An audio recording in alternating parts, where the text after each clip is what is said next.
Agriculture has always been a big part of the Macon County economy. This year is no different.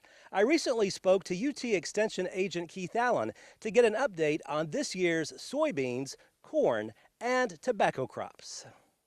We have a really good soybean year so far. Of course, the acreage is way up, and that's due in part to our tobacco ground being our acreage less, and we'll discuss it in a little bit. We're up probably in the probably 8,000 to 9,000, maybe up close to 10,000 acres in Macon County, which is just a lot, a lot more. And as you can see behind, and a lot of other fields, it's been a real good growing season. The pods are really full, which we're hoping for, and we had those timely rains that helped keep that crop going. So we're just hoping for a good market for these, and hope harvest goes well, which we're still a ways from that. But so far, right now, soybeans looking really good. Corn crop is good. Some of our producers, they're in the mode of harvesting for grain, and we're just wondering, some of the ears we're not sure, and some that we looked at might not be as like we'd like to have. We're in the probably 3,500 acres in Macon County, which is about right. Maybe up some acres this year. But of course, the price is another thing that we're hoping for at the end. Everything hinges on that. But right now, we've again had those rains. It's helped the corn crop out quite a bit.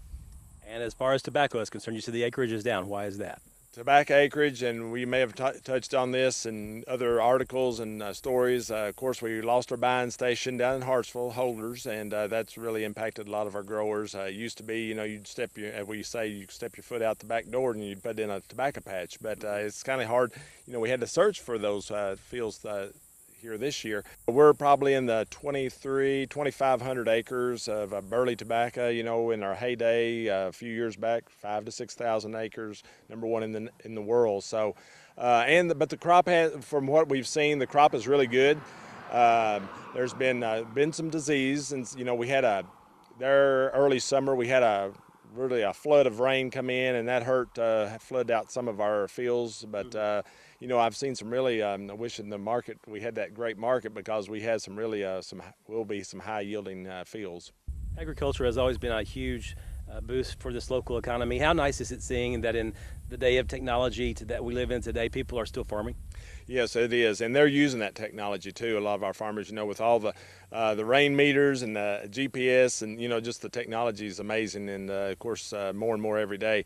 And it benefits the operations so because they're so diverse, and they're doing so many things now that they just maybe a flip of the phone or whatever like that, and they've got that information right there with them. So it is a lot, and it's really a big impact to our county. Those three commodities we just mentioned, and throw cows and calves and that type thing, which is huge in our county. We're well over $30 million to our local economy, and that's the #1 industry, of course, in the state, but just goes without saying here in Macon County. So I guess that's a pretty good stat, huh? That's a really good stat, and of course tobacco drove that in recent years, so we're going to feel that somewhat. But our farmers, they're resilient. We're